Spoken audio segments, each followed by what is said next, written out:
Hi, could you tell us a little bit about yourself? Hi, I'm Megan. I'm Alana's sister who is doing the project. And she's doing this project on like books and escapism and kind of like what I mean to me. So she's doing the project on me instead. Because she knows that I read a lot. And I use like reading as sort of like a sort of escape from said world. Can you share with me what books mean to you? Books mean a lot to me, simply because I've been reading since I was like tiny. I like picked up reading when I was like fairly young. I was reading all sorts, like Harry Potter was out. When I was a teenager, there was like so many books that were out at the time. But I picked up reading because of my mum. She was reading like crime thriller books, and she knew that I liked, especially when I was getting older, she knew that I liked like the crime documentaries. I liked things like Criminal Minds. So she knew that I'd like reading those books, which I did because they really get your heart going. But yeah, like I picked up reading fairly young anyway, so. That's great. When did you first realise that reading could act as a form of escape or a coping mechanism for you? I found that out pretty young as well. It was probably when I was a teenager, because the books that were out at the time when I was younger was like The Hunger Games, The Maze Runner. Them had just come out. So I read them, and that sort of like weird dystopian world, like set like way in the future, always like got to me, because it was like, could the world be like that, like in the future and things. But it acted as a sort of like an escape and things, because it sort of takes you into like a different world completely, especially with those books. Not the crime stuff, even though it does take you into a different world, because it's as if like you're trying to figure out what's going on and things. But in the dystopian sort of ones, it's like a completely different environment, and it's like you're thinking of everything that's going on in the book, whereas with like the crime ones, you can already sort of picture it, because it could be based in like London, or it could be based like local to Sunderland and things like that, which I've read a few like that, so I can sort of picture it in my brain. But other ones where you've just got to come up with it completely is really cool. That's great. The next question's to do with something that you told us personally before I started this project, how you deal with your anxiety now. So if you're having a bad day with anxiety, you told us that you would get dressed, go to a coffee shop and read a book. How does getting out of bed, getting dressed, heading to a coffee shop and reading help you manage your anxiety? It's mainly like it helps me manage my anxiety and depression, so it gets me up and out of bed basically, simply because if I just sit and like mull over everything, and like I just sit in bed, I can sit in bed for like hours and just not get out of bed. It's why I struggle to get out of bed early on the morning, because I just can't sort of, I'm awake, like say I'll wake up at like 7 o'clock, but I'll not get out of bed until like 10, 11, because I'm like milling over everything. But if I just force myself to get out of bed and be like, right, okay, I've got a plan for the day, I'm gonna go get ready, put some makeup on so like I feel a bit better about myself, and then I'll go out and just do like the simplest task of just sitting in a coffee shop and reading, it makes me feel better from the day. It's why I do it so much. So like I'm off all of this week, and I think I've sat in a coffee shop twice already, like just sat reading all day. But it just helps, because it helps my mind be like, right, okay, I've done something today, rather than just sit in the house. Because like sometimes sitting in the house does work for people, but for me, who is like a very busy person, doesn't like that. I like to be doing stuff, so I'll go to a coffee shop and I'll sit and read, and I'll just delve straight into the book, and my mind's in that sort of environment and things. But then it also helps because I'm around other people, even though they don't know it, they're helping. But yeah, it just sort of helps that way. That's lovely. What's some of the challenges you face with anxiety and depression, and how has reading helped you navigate through those moments? It's just helped, like, especially growing up, like, about, like, when I was growing up and stuff, you always feel like you're on your own and stuff when you're having mental health problems. But especially now that I'm older, you sort of relate to a lot of the characters you're reading about in the books. So like the things that people go through in the books you can relate to. Like Harry Potter, I related so much to Luna, because she was different, she was weird, she got bullied, but she didn't let that stop her, and she just sort of said, like, stuff the haters basically. So she was kind of like the character that I fell in love with. And then it's the same with like any of the other books, like The Hunger Games is a major one, because that's about, if you read it properly, that's about like politics and how it is now and how like the world is corrupt sort of thing, and how like people of power can just do whatever they like to people who don't have a lot of money.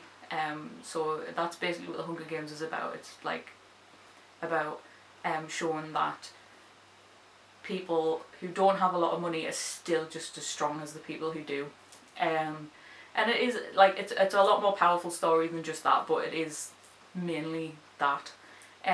So yeah, you just relate to a lot of the people in the books that you read about, and their struggles and things. That's lovely. How would you choose what to read when you're feeling overwhelmed? Is it like a mood or a genre that feels more comforting at the time? It used to be like that, but now I'm doing it a different way, because I have so many books in my to be read pile that I've had to make a little jar, and just like when I've read a book I pick out I've wrote down all of the books that's in my to be read pile, and I'll pick out a piece of paper and whatever book's on that piece of paper I'll read. But there is sometimes, like when I read Fourth Wing, I finished reading that and I was not right for 3 days after reading that, so I had to read something like comforting, and the comforting thing was a thriller. Because it didn't have to let my mind work as much, and I wasn't so invested in the characters, whereas in Fourth Wing I was really invested in the characters, so like everything that happened in that book I was just like distraught for like 3 days. So like my comfort genre is thrillers and crime stuff, because my mind doesn't have to think as much, because it's not as fast paced, and it's not as like, you don't like fall in love with the characters, or you don't like love a certain character more than others. It's like you just sort of see all other characters as one big thing. So sometimes it does depend on the mood. So like after Fourth Wing I had to read something comforting, or something that wasn't going to be as stressful on the brain. But a lot of the time it's basically like what I've seen like on Instagram and things, because I follow a lot of like Instagram book talk sort of things.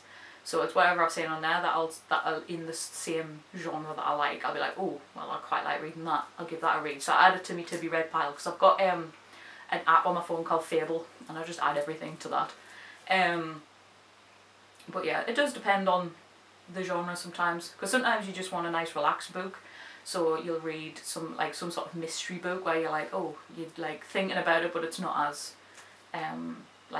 stressful and high paced. But then other times you want to like go into a completely like different world, so you go into like a fantasy world, so like ACOTAR for instance, or A Court of Thorns and Roses. It's like a completely different world, and you've got all of these different courts and things, so it's really cool. But yeah, it's all about the genre sometimes. That's good. So the reason why I'm doing the project is because the way you want to escape through these books, and you've told us before, where it's almost like you're in the book, like you are in that place where it's based. I don't personally understand that, so can you explain a little bit more? So especially when you're reading like fantasy books, you sort of end up in that world as either the main character, or as like you're watching the main characters from afar. and you sort of just end up in that, like, it's kind of like a little mini movie playing in your brain. And you just, the way, especially if the writers wrote it very well, and they've like they've set the scene of everything really well, you can imagine it quite quickly. But sometimes if they haven't done that, then you just sort of come up with something kind of like what you would think it would look like. Like the Hunger Games, I always go back to this because this was like a major peak in my time when I was reading books. I read the Hunger Games books before I watched the film.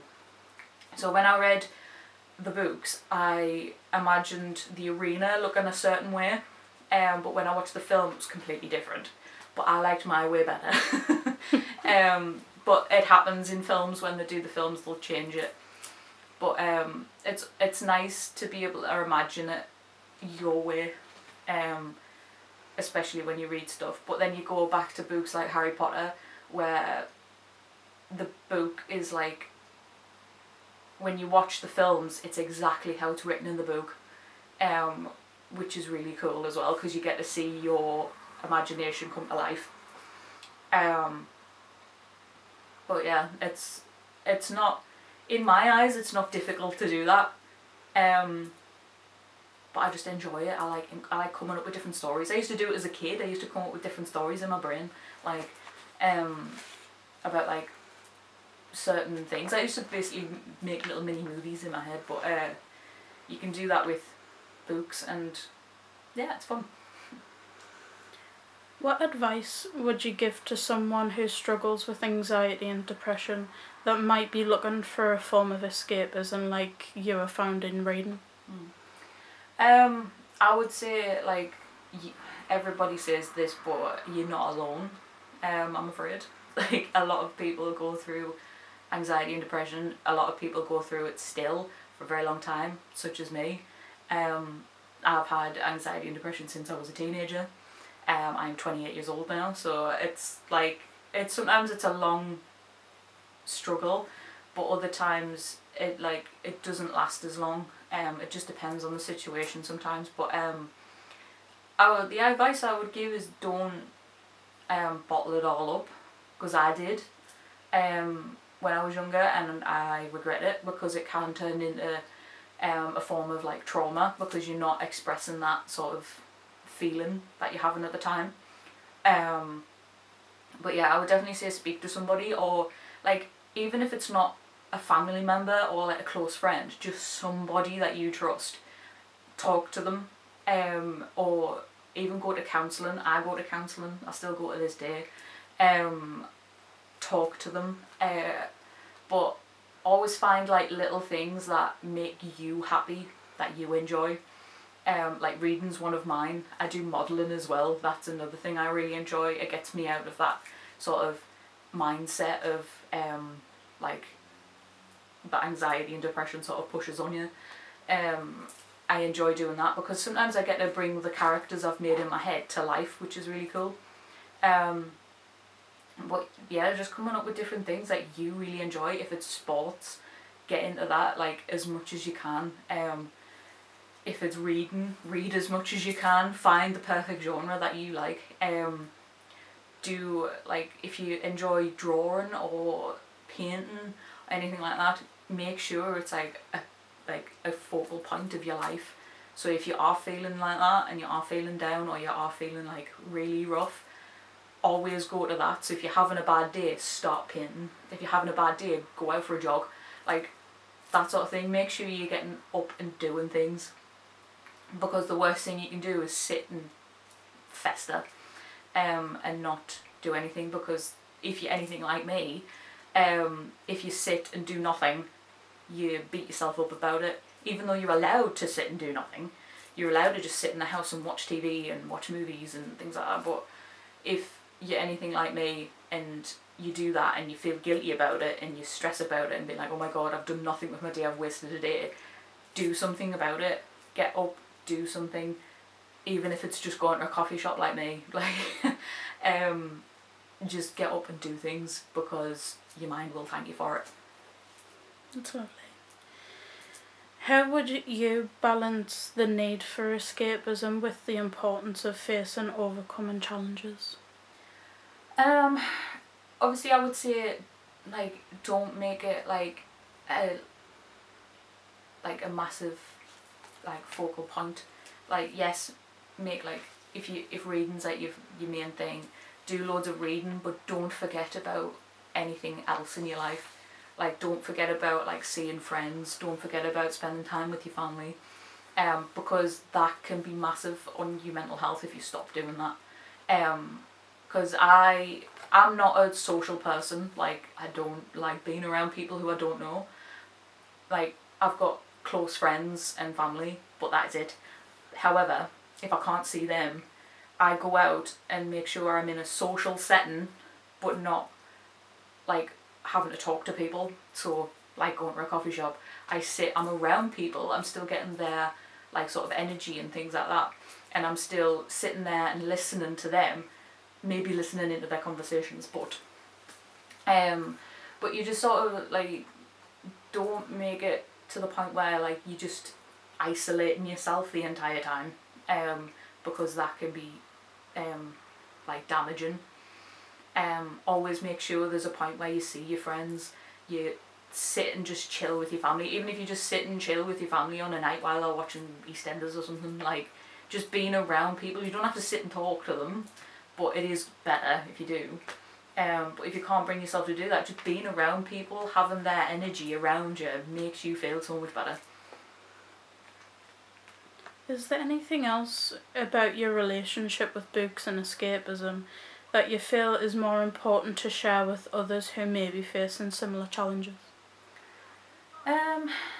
It's mainly just finding the right genre for you. If your genre is fantasy and your genre is building an entire new world in your head, do that. Or if your genre is thrillers, where, like, you like to be, like, it's like the mystery of things, you like to be finding, like, you like to try and figure out what's going on before you get to the end of the book. I do that a lot.